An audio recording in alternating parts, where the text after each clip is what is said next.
অধিকাংশ পরিবারগুলো ধ্বংস হচ্ছে কেবলমাত্র কি শ্বশুর শাশুড়ির কারণে।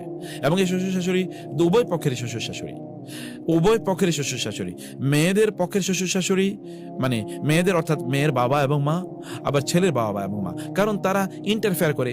আপনি আপনার মেয়েকে ছেলেকে বিয়ে দিয়েছেন, তাদের মতো করে তাদেরকে জীবনযাপন করতে দেন না। আপনি দেখেন, এক্সাম্পল বলছি, সাহাল ইবনে সাদ রাদিয়াল্লাহু তাআলা তিনি বললেন রাসূলুল্লাহ সাল্লাল্লাহু আলাইহি ওয়াসাল্লাম তো তিনি তার মেয়েদের ঘরে প্রতিদিনই কয়েকবার যেতেন কি অবস্থা জানার জন্য, খবর নেওয়ার জন্য, কি মানে প্রয়োজন কি লাগবে কিনা ইত্তকার। একবার তিনি গেলেন ফাতেমা রাদিয়াল্লাহু আনহার ঘরে, গিয়ে দেখলেন যে সেখানে আলী নাই। তিনি বলেন তোমার জামাই কই? তখন তিনি বললেন আমার সাথে তার সাথে একটা কথা কাটাকাটি হয়েছে। ফলে তিনি খুব রাগ করেছেন, এখান থেকে চলে গেছেন, আর নাই, তিনি আমার সাথে থাকলেন না, তিনি ঘর থেকে বের হয়ে গেছেন। রাসূলুল্লাহ সাল্লাল্লাহু আলাইহি ওয়াসাল্লাম বললেন একটু দেখো তো আইনা হুয়া, সে কোথায়? কেউ একজন বলে তিনি মসজিদে শুয়ে আছেন। রাসূলুল্লাহ সাল্লাল্লাহু আলাইহি ওয়াসাল্লাম সেখানে গেলেন এবং দেখলেন যে কাত হয়ে তিনি শুয়ে আছেন। তার গায়ে যে কাপড় চাদরটা ছিল, এই চাদরটা পড়ে গেছে। পড়ে যাওয়ার কারণে ওই কাপড়ের মধ্যে ধুলা লেগে গেছে এবং তার ওই যে কাত হয়ে শুয়ে আছে তো তার শরীরেও ধুলা লেগে আছে। তিনি তাকে বলেন কুম আবা তোরাবিন, কুম আবা তোরাবিন, হে ধুলাবালির বাবা উঠো, ধুলাবালির বাবা উঠো।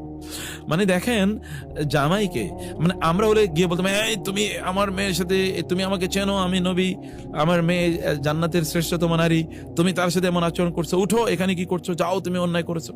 তিনি কি করেছেন? বিষয়টাকে এত লাইট করে ফেলেছেন, হে ধুলাবালির বাবা, ধুলাবালির মধ্যে শুয়ে আছো কেন, উঠো, কি হয়েছে বলো আমাকে। এবং